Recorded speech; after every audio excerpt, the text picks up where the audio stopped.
We gonna talk about the movie called RRR। इस movie को मैंने खुद जाकर बड़े पर्दे पर एंजॉय किया। विदाउट वेस्टिंग टाइम आते हैं इस कहानी की मेन स्टोरी लाइन की तरफ, जिसकी शुरुआत में हमें एक छोटा सा गांव दिखाया जाता है और वक्त है आज से करीब 60-65 साल पुराना। एक छोटी सी बच्ची प्यारे गीत के साथ में एक बढ़िया सा टैटू अंग्रेजी जनरल स्कॉट की बीवी के हाथ पर बना देती है। वो टैटू उसे इतना पसंद आता है कि वो स्कॉट को कहती है कि वो इस बच्ची को ले जाना चाहती है। इसके बदले उनका मैनेजर उनके परिवार को 2 सिक्के दे देता है। हालांकि उसकी मम्मी को ये लगता है कि बच्ची ने गाना गाया इसलिए उसका हर्जाना मिल रहा है, लेकिन उन्हें क्या पता था कि ये तो उनकी बच्ची को ले जा रहे हैं। और थोड़ी देर बाद उसकी मॉम उसके पीछे पीछे भागती है। काफी दूर भाग जाने के बाद तक भी वो लोग गाड़ी नहीं रोकते, लेकिन फिर भी वो उसकी गाड़ी के सामने आती है, रोती है, चिल्लाती है, अपने बेटी को वापस ले जाने की गुहार लगाती है, मगर वो औरत उसकी एक नहीं सुनती। और वहीं पर एक पुलिस वाला आकर उसके सर पर एक जोरदार लकड़ी का वार करता है, जिसकी वजह से उसकी माँ की वहीं डेथ हो जाती है। जिसके बाद कहानी शिफ्ट होती है one of the lead character यानी कि रामा पर।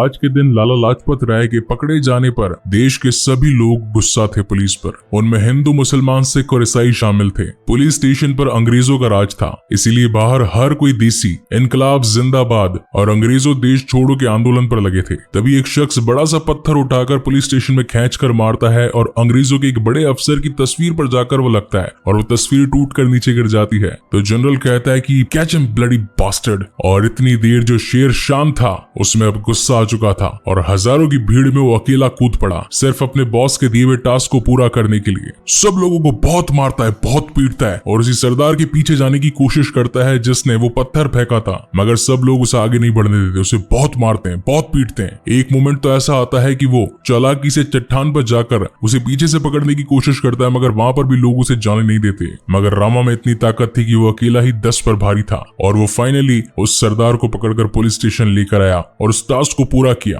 ये देखकर पूरा पुलिस स्टेशन और साथ ही अंग्रेजी अफसर इस कदर खामोश हो चुके थे कि हमें डरना किससे चाहिए, सामने खड़ी इस भीड़ से या इस पहाड़ जैसे इंसान से। मगर इतना ही काफी नहीं था कि रामा ने फिर मुंह धोकर उस हजारों की जनता के सामने फिर से अपनी लकड़ी तान ली। इतना गुस्सा देखकर तो वहां की पब्लिक अकेले रामा से डरकर वहां से भाग जाती है। ये सबूत था रामा की दिलेरी का। अगले दिन सभी अफसरों को प्रमोशन मिलना था, जिनके अंदर रामा का भी नाम था, मगर उसे प्रमोशन नहीं मिलता। इस वजह से वो काफी खफा हो जाता है कि आखिर उसने इतने साल इतनी मेहनत करी, फिर भी उसे स्पेशल ऑफिसर की पोजीशन नहीं मिल पाई। वहीं पर हम बैकेट को देख पाते हैं, जो कि स्कॉट का मैनेजर होता है। वहां पर उससे मिलने के लिए गांव के मुनीम आते हैं और उसे बताते हैं कि कुछ टाइम पहले आप हमारे गांव में आए थे और गौनों की एक लड़की ले गए थे। वो लोग बहुत ही गरीब और बहुत ही मासूम है, वो बस अपनी बेटी वापस पाना चाहते हैं। लेकिन बैकेट उन्हें मना कर देता है और कहता है कि अगर नहीं देंगे तो क्या कर लोगे। तो मुनीम उन्हें बताता है कि जिस तरीके से जंगल में भेड़ों का परिवार होता है और उन भेड़ों के परिवारों में छोटे मेमने होते हैं, तो उनको संभालने के लिए उनका एक गडरिया होता है जो कि अपने परिवार की रक्षा दिलो जान से करता है। बस ये बात याद रख लेना कि अगर आपने उस गडरिये की बात न मानी तो कहीं वो शिकारी का जबड़ा ना तोड़ दे। देन सीन शिफ्ट होता है इस कहानी के सेकंड लीड कैरेक्टर पर यानी कि भीम पर, जो कि इस वक्त जंगल में अपने सिर पर खून भरा लोटा डालता है और अपने पीछे जंगली जानवरों को भगवाता है। हालांकि उसका मकसद एक भेड़िए को पकड़ना था, मगर जंगल में भागते भागते उसके पीछे शेर लग जाता है। फिर भी भीम हार नहीं मानता और बड़ी दिलेरी के साथ में उसका सामना करता है। उसे अपने जाल में फंसा लेता है, मगर जाल फांसने वाला वो लकड़ी का फट्टा फट जाता है। मगर शेर को रोकना तो था, इसीलिए वो अपनी बाजुओं की ताकत से उन दोनों रस्सियों को पकड़कर जाल में पीछे उसे लपेटता हुआ शेर पर जोरदार दहाड़ मारता है और उसके सर पर धतूरे से बना एक बेहोशी का गैस मार देता है, जिसकी वजह से वो शेर वहीं पर शांत हो जाता है। मगर इसके बाद वो उससे माफी भी मांगता है, क्योंकि इन सभी जानवरों को पकड़ने के पीछे भीम का एक खास मकसद था। ऐसा करते हुए उसे इस वक्त 6 महीने हो चुके थे और ये सब वो उस छोटी लड़की मल्ली के लिए कर रहा था, जिसे कि स्कॉट और उसका परिवार उसे उसके गांव से काफी दूर ले जा चुका था। हालांकि शहर में भीम को कोई पहचान ना ले, इसलिए उसने अपना नाम अख्तर रख लिया था और एक मैकेनिक की लाइफ स्पेंड कर रहा था। वहीं पर अंग्रेजों को भी इस बात की भनक चल चुकी थी कि उस बच्ची को बचाने के लिए उनके शहर से कोई ना कोई जरूर आएगा। इसलिए वो सभी एक मीटिंग बिठाते हैं, जहाँ पर बैकेट कहता है कि उस गडेरी में बहुत ताकत है, उसे कोई पकड़ नहीं सकता। तो क्वीन कहती है कि मैं एक ऑफर देती हूँ, जो भी उस शख्स को पकड़ कर लेकर आएगा उसे स्पेशल ऑफिसर बना दिया जाएगा। इस बात को वहाँ खड़ा राम भी सुन रहा होता है और इस काम को करने के लिए वो तैयार था। जिसके बाद में राम भेस बदल कर गाँव में घूमने लगता है और ये पता लगाने की कोशिश करता है कि आखिर वो गडरिया कहाँ छिपा हो सकता है। मगर इतने लोगों में उसे पहचानना बहुत मुश्किल था, इसलिए वो दंगाई करने वाले लोगों के बीच में चला जाता है और कहता है कि अगर अंग्रेजों को इस देश से हटाना है तो क्यों ना स्कॉट को ही मार दिया जाए। अगर वही नहीं रहेगा तो पूरा देश अंग्रेजों की चपेट से आजाद हो जाएगा। तभी वहां पर भीम का दोस्त पहुंच जाता है और कहता है कि हम तो वैसे भी स्कॉट को मारना ही चाहते थे, मगर हमें आज तक कोई दिलेर मिल नहीं रहा था कि आप इस काम में हमारी मदद करेंगे। राम को अपनी पहली गड़ी मिल चुकी थी, क्योंकि इस शख्स के जरिए वो उस गडरिये तक पहुंच सकता था जिसकी तलाश में सारे अंग्रेजी अफसर लगे थे। मगर रास्ते में जाते वक्त एक पुलिस वाला उसे सलाम ठोक देता है। इस वजह से भीम का दोस्त राम से डरकर भागने लगता है। हालांकि राम भी उसके पीछे भागता है, लेकिन आगे खड़ी भीड़ के अंदर वो घुल मिल जाता है, जिसके बाद राम उसे कहीं ढूंढ नहीं पाता। वही थोड़ी देर बाद में हम अख्तर को देख पाते हैं, जो कि इस वक्त एक छोटे बच्चे को नदी से मछली पकड़ने के लिए कुछ पैसे देता है। वो बच्चा हालांकि उस नदी में मछली पकड़ने जाता जरूर है,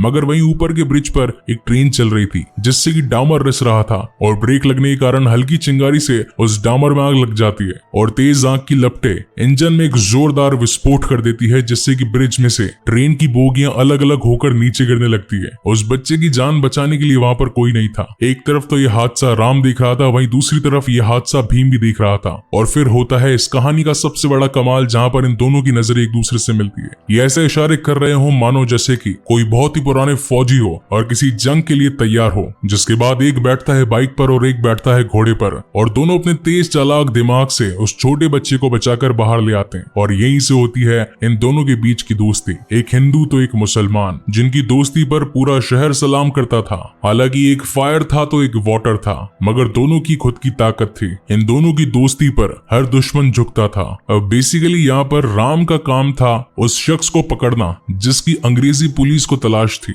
वहीं पर अख्तर का काम था अंग्रेजों के घर में जाकर मल्ली को वापस छोड़वाना, क्योंकि मल्ली के बिना उसका परिवार अधूरा था। मगर इस काम को करने के लिए उसे उसके घर जाना पड़ता और घर में वो घुस नहीं सकता था। एक दिन उसकी मुलाकात जेनी से होती है, जिसका दिल साफ था, वो उसकी मदद करता है और वहीं पर जेनी भी उसके साथ खुश होकर वहीं शहर में घूमकर छोटे मोटे सामान खरीदने लगती है, जिसके अंदर एक छोटी चनिया चोली, हाथ का चूड़ा और एक टोपी थी। जब वो ये सब खरीद रही थी तो भीम उससे पूछता है कि आपका साइज तो बड़ा है, ये तो आप छोटे के लिए खरीद रहे हो, आपके लिए तो बड़ा लगेगा। तो वो कहती है कि ये मेरे लिए नहीं, हमारे घर में एक छोटी इंडियन लड़की है, उसके लिए खरीद रही हूँ। और जब अख्तर को मल्ली के बारे में पता चलता है तो वो खुद अपने हाथों से एक इंडिकेशन वाला चूड़ा बनाकर जेनी को देता है। जब जेनी जाकर ये सब कुछ मल्ली को देती है तो मल्ली को पता लगता है कि सचमुच उसके लिए उसके लोग आज भी तैयार हैं, यानी कि वो लोग उसे छुड़वाने की कोशिश कर रहे हैं। अब जैसा कि अख्तर ने जेनी की मदद करी थी उसकी गाड़ी ठीक करवाने में, उसका पूरा शहर घुमवाने में और खरीदारी करवाने में, तो जेनी ने खुशी में अपने घर पर चल रही पार्टी का एक इन्विटेशन उसे भेज दिया होता है। मगर अख्तर को इंग्लिश आती नहीं थी, इसलिए वो ये बात राजू को बताता है। इस वक्त राम ने भी अपना दूसरा नाम राजू रख लिया होता है। जब राजू को पता चलता है कि अख्तर उसके खास दोस्त को अंग्रेजों ने इनवाइट किया है तो वो उसे शानदार बना ठना कर पहुंचवा देता है उन्हीं के कैसल में। जेनी वहां पर अख्तर को देखकर काफी खुश थी, मगर अंग्रेजी डांस करने वाले उसे देखकर नाराज थे, क्योंकि उन्हें ऐसा लगता था कि हमारे जैसा डांस कोई कर नहीं सकता,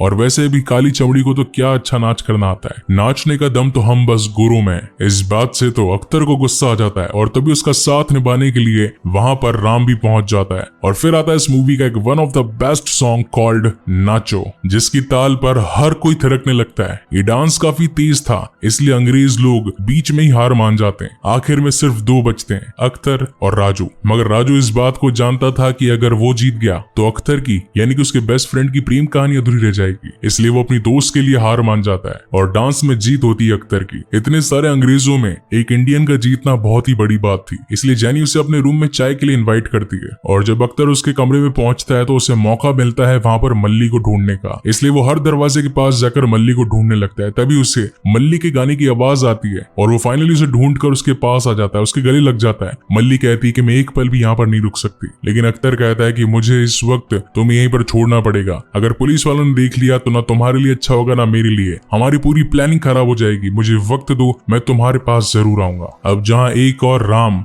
राजू बनकर उस गडरिये की तलाश में था, वहीं पर भीम अख्तर बनकर इतने टाइम से मल्ली को छुड़वाने की प्लानिंग में था। ये दोनों ही अपने अपने काम में एक एक कदम आगे बढ़ चुके थे। जहाँ राम ने भीम के साथी को पकड़कर उसके खिलाफ मारामारी करके सारी सच्चाई उगलवाने की कोशिश करी, वहीं दूसरी ओर भीम ने यह ठान लिया कि आज रात अंग्रेजों की पार्टी में वो अपने काम को अंजाम देंगे और मल्ली को वापस गांव लेकर आएंगे। इसी प्लानिंग एंड प्लॉटिंग के बीच बीच में हम लोगों को एक छोटी सी लव स्टोरी के बारे में भी पता चलता है, जो कि थी राम और सीता की। गोदावरी नदी के किनारे एक छोटा सा गांव था जहां से राम आया था, और उसने सीता को यह वादा किया था कि वो इस गांव के हर एक शख्स के हाथ में हथियार देगा, इसीलिए वो पुलिस में भर्ती होने के लिए जा रहा है। और राम के हाथ में यही मौका था कि जाकर उस गडरिये को अंग्रेजों के हाथों पकड़वा दे और स्पेशल ऑफिसर की जॉब पकड़ ले। मगर ऐसा होने से पहले वहां एक अनहोनी हो जाती है और भीम का दोस्त एक सांप फेंक कर उसके हाथ पर मार देता है, जो कि राम को काट लेता है। अब राम के पास सिर्फ 1 घंटा बचा था। राम सोचता है कि मैंने जिसको भी सारे वादे किए थे वो सब कुछ खत्म हो चुके हैं, तो अब इस बंदे को यहाँ पर पकड़कर भी क्या मिलेगा, इसलिए वो उसे जान देता है और बस अपनी मौत का इंतजार करने लगता है। लेकिन उसी वक्त वहां से भीम गुजरता है और वो देखता है कि उसका बेस्ट फ्रेंड जो कि मरने की हालत में, आखिर ऐसा हुआ कैसे। थोड़ी जांच पड़ताल पर उसे पता चलता है कि उसे सांप ने काटा है, इसलिए वो तो जंगल का वासी था, उसे हर चीज पता थी कि किस जानवर के किस नशे का क्या तोड़ है, इसलिए वो जड़ी बूटियों की मदद से राम का इलाज करना शुरू करता है और साथ ही साथ में अपना प्लान भी बता देता है और कहता है कि मैं अख्तर नहीं, मैं भीम हूँ। मैं यहाँ पर अंग्रेजों के बीच में हमारे कोनों की एक छोटी लड़की मल्ली को बचाने के लिए आया हूँ। मेरे दोस्त, मैं माफी चाहता हूँ कि मैंने तुमसे सच्चाई छिपाई, मगर इसके अलावा मैं कुछ कर भी नहीं सकता था। यानी कि राम को इतने टाइम से जिस शख्स की तलाश थी वो यही था,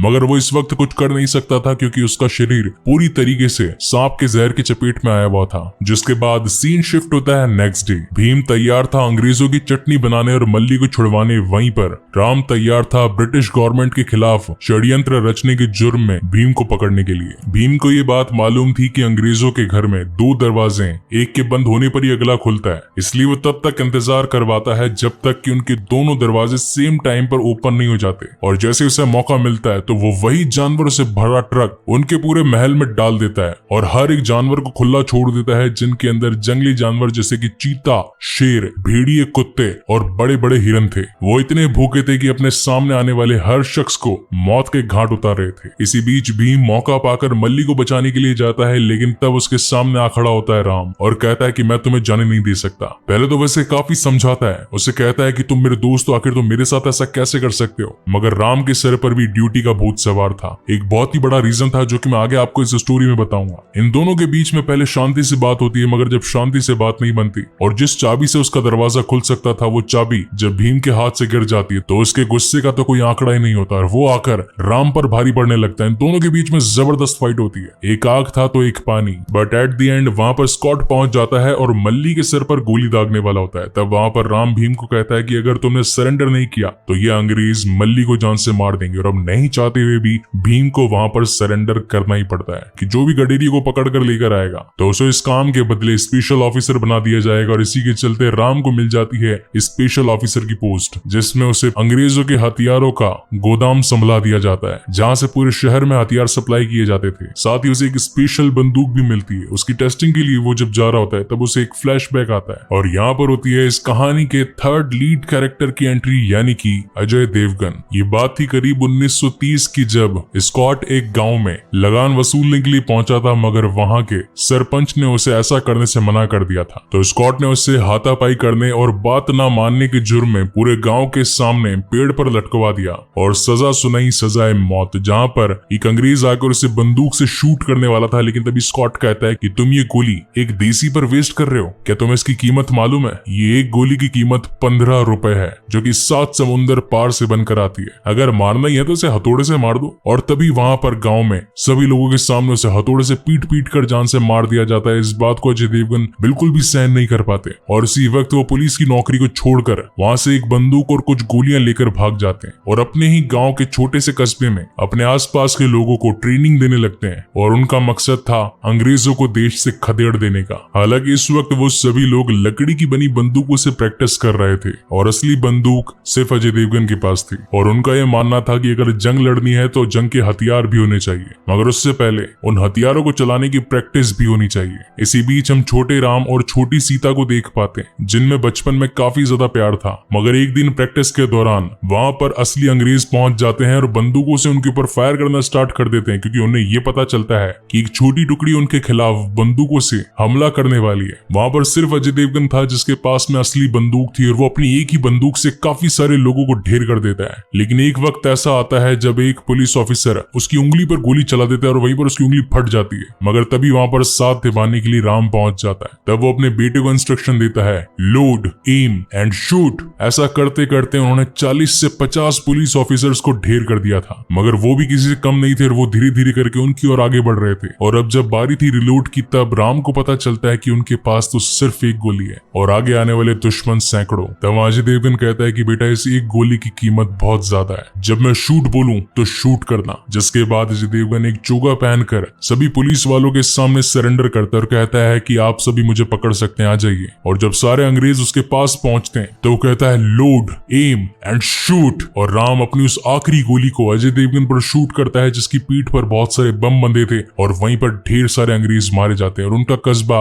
उस जंग में शहीद होने से बच जाता है। मरने से पहले अजय देवगन की अपने बेटे से यही एक शर्त थी कि अगर एक बंदूक इतने सारे अंग्रेजों पर भारी पड़ सकती है तो सोचो अगर हर हाथ में बंदूक होगी तो इनको तो हम कब का खदेड़ देते। मुझसे वादा करो कि इस गांव के हर शख्स के हाथ में बंदूक होगी। और यही रीजन था कि राम ने अपने पिता से वादा किया था कि वो स्पेशल ऑफिसर बनेगा और गांव के हर शख्स के हाथ में बंदूक देगा। अब अगले दिन बारी थी भीम को सजा देने की। उसे पहले चाबुक से खूब पीटा जाता है मगर क्वीन कहती है कि मुझे इसे लहूलुहान देखना है, इसे किलो वाले चाबुक के साथ मारा जाए। मारते वक्त राम उसे बार बार कहता है कि अपने घुटने टेक लो, हार मान जाओ वरना तुम्हारी जान चली जाएगी। मगर भीम अपने घुटने नहीं टेकता और उसकी पूरी बॉडी से खून निकलता जाता है और उसके खून का कतरा जब बहते बहते अपने देश के लोगों के पैरों तक पहुंचता है तो देश की भीड़ ऐसे उमड़ पड़ती है जैसे मानो आज के आज अंग्रेजों का खात्मा कर दे। ऐसी दिलीरी देखकर राम अपने साथी को कहता है कि मैं इतने टाइम तक ये नहीं समझ पाया कि हर हाथ में बंदूक देनी चाहिए। जो काम हजारों बंदूकें कर सकती थी वो सिर्फ आज भीम की एक आवाज ने कर दिया। मुझे उसे बचाना ही होगा, उसके लिए मुझे प्लानिंग सेट करनी होगी। इसलिए राम अगले दिन जाता है स्कॉट के पास में, उसे कहता है कि अगर ये भीम नॉर्मल चाबुक से घुटने नहीं टेका, कील के चाबुक से घुटने नहीं टेका,